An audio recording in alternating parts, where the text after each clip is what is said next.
បច្ចុប្បន្នចិត្តឲ្យខ្ញុំពិតជាជឿជាក់លើ OTS ខ្លាំងមែនតើមកដែរបានរៀនទិសដី20%អនុវត្តចាក់ស្ដែង80%ជ្រើសរើសយកកន្លែង OTS ដែលថាខ្ញុំទុកចិត្តហើយនឹងមើលឃើញការសបផ្សាយល្អខ្លាំងមកមានអារម្មណ៍ថាដូចអត់ភ័យហ្មងធម្មតាសម្រាប់យើងហ្មងដល់ពេលយើងបានផ្លាស់ប្ដូរខ្លួនឯងច្រើនចឹងហ្មងខ្ញុំឈ្មោះហ្វង់គឹមហេងបងខ្ញុំចំណន់ទី10ខ្ញុំមកពីខាងអាសេកែវបងខ្ញុំទទួលវិញ្ញាបនបត្រនៅថ្ងៃទី3ខែមានអារម្មណ៍ថាសប្បាយចិត្តខ្លាំងហ្មងបងដែលយើងខំ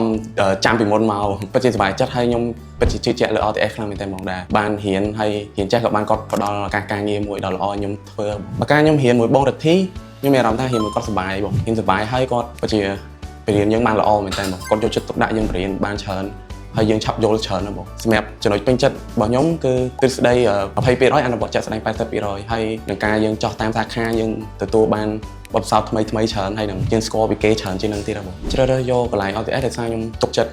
ហើយនឹងមើលឃើញការសបផ្សាយល្អខ្លាំងមកហើយណាមួយទៀតយើងឃើញមានគេច្រើនចូលមករៀនច្រើនបងអញ្ចឹងយើងថាមានអារម្មណ៍ថាវាអត់តែឯងពេកទេបងវាមានគ្នាច្រើនក៏ទៅវារៀនទៅវាល្អបងសម្រាប់បរិយាកាសនៅសាលាហ្មងធំទលាយបងដោយសារសាលាគាត់ទៅបើកថ្មីមួយទៀតអញ្ចឹងធំទលាយខ្លាំង fresh ហ្មង fresh ហើយវាមានបន្ទប់ច្រើនដែលយើងត្រូវរៀនបន្ទប់អនុវត្តបន្ទប់ទ្រឹស្ដីអត់ stress ហ្នឹងហើយរៀនមិនសិនចាបងមិនសិនចាខ្ញុំបានផ្លាស់ប្ដូរផ្នត់កំណត់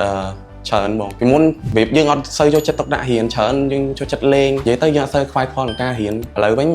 យើងផ្លាស់ប្ដូរច្រើនបងទាំងអត្តចរិតការនិយាយស្ដីអីយើងចេះគិតជាងមុនយើងយល់ច្រើនជាងមុនច្រើនមកសម្រាប់ខ្ញុំការអភិវឌ្ឍជំនាញហ្មងខ្ញុំចេះដូចច្រើនដែរបងចេះច្រើនកាត់ខ្ញុំចេះច្រើនខ្លាំងមែនតើបងកាត់អូតលាបពណ៌ខ្ញុំចេះច្រើនសម្រាប់បទពិសោធន៍ខ្ញុំវិញដូចជាការនៅរៀនខ្ញុំភ័យបងភ័យខ្លាំងហើយការទទួលភ្ញៀវអីអត់សូវបានល្អដល់ពេលឥឡូវមានអារម្មណ៍ថាដូចអត់ភ័យហ្មងធម្មតាសម្រាប់យើងហ្មងដល់ពេលយើងបានផ្លាស់ប្ដូរខ្លួនឯងច្រើនចឹងបងហើយបានផ្ដល់ឱកាសការងារចឹងទៅយើងមានអារម្មណ៍ថាយើងធ្វើទៅវាជារឿងទម្លាប់មួយដែលយើងធ្វើរហូតមកពីមុនភ័យដល់ឥឡូវយើងអត់ភ័យយើង strong ជាងមុនហ្នឹងបាទសម្រាប់តម្លៃវិញខ្ញុំគិតថាសមរម្យខ្លាំងបំផុតហើយបងព្រោះដោយសារយើងរៀនយើងទទួលបានអ្វីដែលលើសនឹងជាច្រើនទៀតបងទទួលបានឱកាសការងារច្រើនពិតប្រាកដមែនយើងបានផ្លាស់ប្ដូរផលកម្រិតអីច្រើនបងសម្រាប់ដល់បងប្អូនឬក៏បងណាដែលចង់រៀនកាត់សក់អីខ្ញុំគិតថាសាលា OTS គឺល្អបំផុតហើយបងដោយសារខ្ញុំរៀនខ្ញុំទទួលបានលទ្ធផលពិតប្រាកដមែនបង